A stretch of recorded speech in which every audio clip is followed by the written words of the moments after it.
நம்ம வந்து purpose of life அதை பற்றி பேசுவோம்.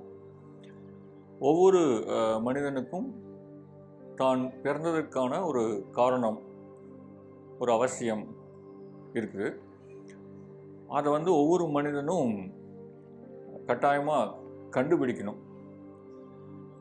அதை கண்டுபிடிச்சு அந்த பர்பஸ்க்காக அவன் வாழும்போது தான் அவனுடைய வாழ்க்கையில் ஒரு நிறைவை வந்து அவன் அடைய முடியும். பர்பஸ் இல்லாமல் நம்முடைய லைஃப் இருக்கிற பட்சத்தில் லைஃப் வந்து ஒரு காற்றுல அகப்பட்ட ஒரு தூசு மாதிரி, அது காற்று எங்கெங்கெல்லாம் அடிக்குதோ அங்கெங்கெல்லாம் வந்து போயிட்டுருக்கும்.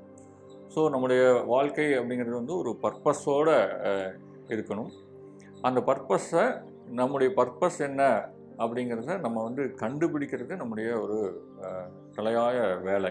அதுதான் முதல் வேலை.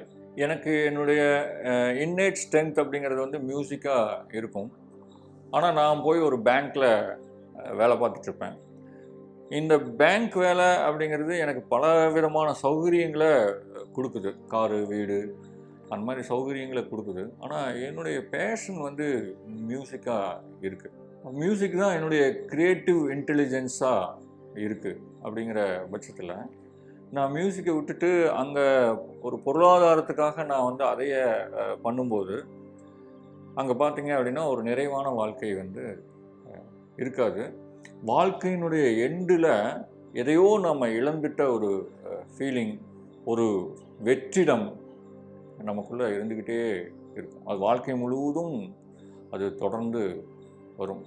அதனால் எந்த ஒரு மனிதன் தன்னுடைய இன்னேட் ஸ்ட்ரென்த் என்ன, தன்னுடைய க்ரியேட்டிவ் இன்டெலிஜென்ஸ் என்ன அப்படின்னு சொல்லி க்ரியேட்டிவ் ஆக்குபேஷனில், சப்போஸ் அந்த க்ரியேட்டிவ் ஆக்குபேஷன்னால் வருமானம் குறைவாகவே இருந்தாலும் தனக்கு பிடிச்ச ஒரு தொழிலை ஒரு பேஷனோடு வந்து பண்ணும்போது அவன் வந்து ஒரு நிறைவான வாழ்க்கையை வந்து அவன் வாழ்கிறான். எல்லா வசதிகளோட தன்னுடைய க்ரியேட்டிவ் ஆக்குபேஷன்லேருந்து முரண்பட்ட பாதையில் போய் வாழ்கிறவனை விட இவனுக்கு வசதிகள்லாம் குறைவாக இருந்தாலும் பொருளாதாரத்தில் பெரிய முன்னேற்றம் இல்லைனாலும் ஒரு நிறைவான வாழ்க்கையை வந்து இவனால் வாழ முடியும். ஸோ இதை வந்து ரொம்ப இம்பார்ட்டன்ஸாக எல்லா ஞானிகளும் சொல்கிறாங்க. ஜப்பானில் இகிகாய் அப்படின்னு சொல்லிட்டு ஒரு புத்தகமே இதுக்காக எல்லாம் நிறைய பேர் படிச்சிருப்பீங்க. அந்த புத்தகமே இதுக்காக அர்ப்பணிச்சிருக்காங்க. அந்த இகிகாயில் வந்து பார்த்திங்கன்னா ஒரு 4 வட்டம் இருக்கும். மேலே, கீழே, லெஃப்ட்டு, ரைட், இப்படி 4 வட்டங்கள் அதில் இருக்கும். அதில் முதல் வட்டம் வந்து வாட் ஐ லவ், நான் எதை நேசிக்கிறேன், எனக்கு எது பிடிக்கும் அப்படிங்கிற அந்த வட்டம்.